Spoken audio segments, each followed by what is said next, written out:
Welcome to the How To Logger Pro video. First thing you're going to do is click on your applications folder and find the folder that says Logger Pro 3 if you have the most updated one as of right now. In there you click on the graph and paper little icon and that will bring up Logger Pro. Now you can see we have a graph here. First we're going to do is click on the graph and minimize it so we have space to put the video in. We're not going to need it to be too big, so we can put it right around here, and then so we have space for our movie we're going to put here. Now, if you go up here, click on Insert, and then Video Capture. You can see this little video screen pops up, and in the back here we have Sam standing just like that. Now, if you click Start Capture, that starts the video, and then it stops. And now it's stopped. So as you see below us here, we have a little thing pop up, so we can close out of this, and now we have a video. So we're gonna make this video to the biggest size that we can.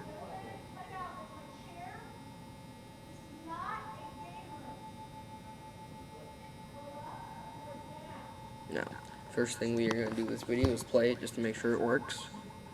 See, this is exactly what we recorded.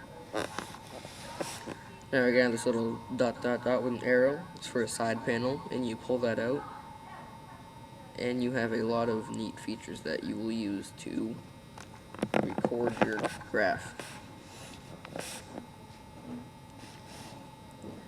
Now the first point that we have is at the very top, it's a little arrow. First we're gonna do that. And this little arrow, select point, not only gonna be needed, add point, very important. Then we have the set origin, another needed, and the set scale, kind of like set origin because they both purpose in the same purpose. Now first thing we're going to do is add a point. You see we're going to add a point where the ball is, so we are tracking the ball.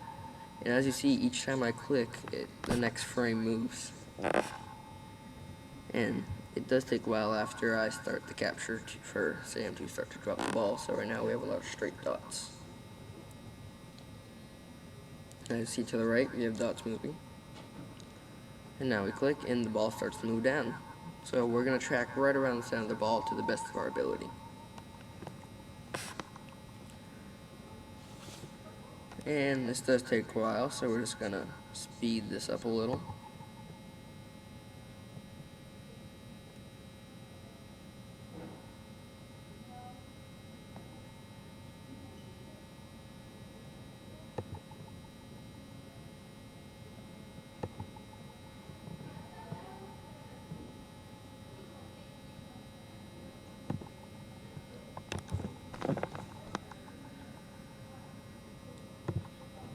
And there, we have reached the end of our little video there.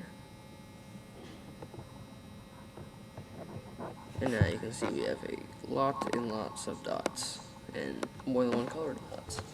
So now we don't really need that video very much anymore. We can make the graph bigger and make the video smaller. As you can see, we have a y-axis, and our y-axis says that this started the ball started above 300 something. Doesn't even have a unit yet. So what we're going to do is we're going to set a scale for our y-axis. And we measured, you can do this before, after, it doesn't really matter. We know that from that top of the silver border at the top to the floor, we measured that, and when we click and let go, we get this little screen that pops up. You have your unit and your distance.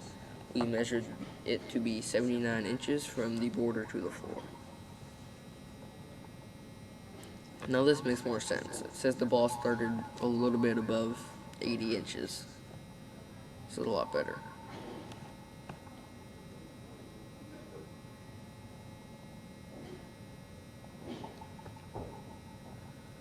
Now we click on our set origin button over there, and as you will see, we made an origin pop up, and our line's fixed and the graph is definitely a lot different. We like the origin to be right around the middle of where the ball started and right on the floor as being 0 for height.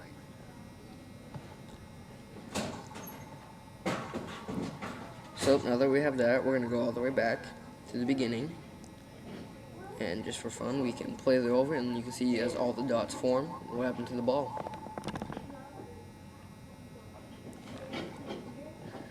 Now we can look at the graph, and you'll see that the ball started, and for about a second, it stayed right at the same point. It stayed about 80 inches above the ground.